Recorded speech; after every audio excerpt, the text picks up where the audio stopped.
Hello அஸ்ஸலாமு அலைக்கும் வணக்கம். இப்போ நான் ஒரு மட்டன் பிரியாணி பண்ணுறது காமிச்சு தரேன்.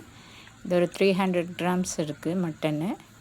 இது மல்லி புதினா கொஞ்சம், அப்புறம் ஒரு 4 பச்சை மிளகு, ஒரு 2 ஸ்பூன் இஞ்சி பூண்டு, ஒரு பெரிய தக்காளி, சின்னதாக இருந்தால் 2 எடுத்துக்கோங்க. அதேமாதிரி இப்போ வெங்காயமும் பெருசாக எடுத்துருக்குறேன். அப்புறம் 4 பச்சை மிளகு, ஒரு பிடி அளவுக்கு சின்ன வெங்காயம் தோல் உரித்து வச்சுருக்குறேன். இப்போ இது எல்லாம் க்ளீன் பண்ணி எடுக்கணும், கட் பண்ணணும்.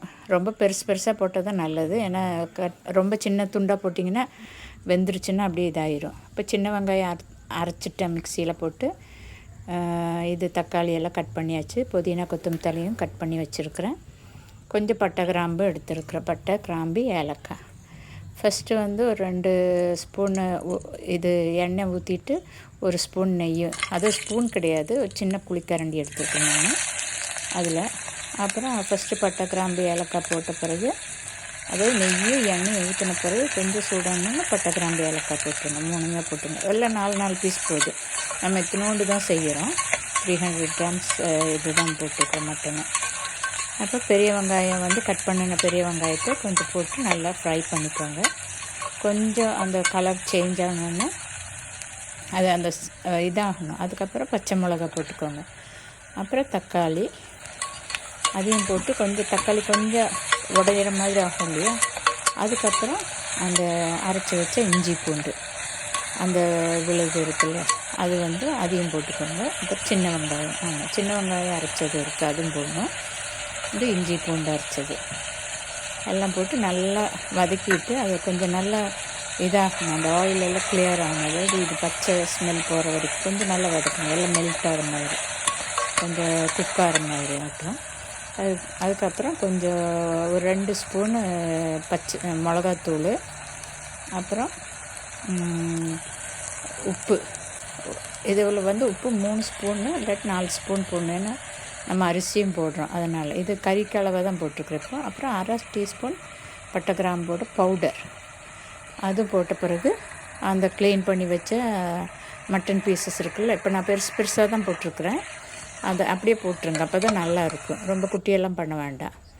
போட்டுட்டு இப்போ 1 டம்ளர் தண்ணி ஊற்றுறேன். அதில் தண்ணி ஊற்றிட்டு அப்புறம் க்ளோஸ் பண்ணிடுங்க. இதெல்லாம் போட்டுட்டு கொஞ்சம் ஒரு 3 விசில் விடுங்க. ஹையில் 3 விசில் விட்டுட்டு லோலி ஒரு 3 விசில் விடுங்க. அப்போ நல்லா வெந்துடும் உங்களுக்கு. ரொம்ப வெந்து உடையாது, ஓரளவுக்கு. மட்டன் வேகிறதுக்கு 3, அது ஒவ்வொரு குக்கரோட வெரைட்டி அனுசரித்து அந்த இது டிஃபர் ஆகும். இப்போ இது நான் 3 விசில் ஹை ஸ்பீடில். இப்போ அதுக்குள்ளார ஒரு எலுமிச்சப்பழம் புழிஞ்சு, இது கொஞ்சம் தயிர். இப்போ அரிசி அது போட்ட உடனே அரிசி கொஞ்சம் ஊற வச்சுருங்க தண்ணியில். ஓகே, சப்ஸ்கிரைப் பண்ணாதவங்கெல்லாம் கொஞ்சம் சப்ஸ்கிரைப் பண்ணுங்கள் ப்ளீஸ். இப்போ பாருங்கள், குக்கர் நான் ஓப்பன் பண்ணிவிட்டேன். ஓப்பன் பண்ணணுன்னா அது வெந்திருக்கு. இப்படி நம்ம கட் பண்ணணும்னா டக்குன்னு இதாகிருச்சு. இப்போ வெந்தாச்சு. இப்போ அதில் நம்ம எடுத்து வச்சுருக்கிற தயிர், எலுமிச்சப்பழம், அது அப்புறம் மல்லி இலை, புதினா இலை, கட் பண்ணின புதினா மல்லி இலை போட்டு அப்புறம் இன்னொரு கிளாஸ் தண்ணி ஊற்றுங்க. இப்போ மொத்தம் 2 கிளாஸ் தண்ணி. 1 கிளாஸ் அரிசிக்கு 2 கிளாஸ் தண்ணி. ரொம்ப நேரம் ஊற வச்சிங்கன்னா தண்ணியை கம்மி பண்ணிக்கோங்க குக்கரில் வைக்கிறதுனால, சரியா? இப்போ 2 கிளாஸ் தண்ணியும் அந்த ஊற வச்ச அரிசி எல்லாம் போட்டாச்சு. போட்டு க்ளோஸ் பண்ணிடுங்க. க்ளோஸ் பண்ணிவிட்டு ரொம்ப வேண்டாம், 2 விசில் போதும்.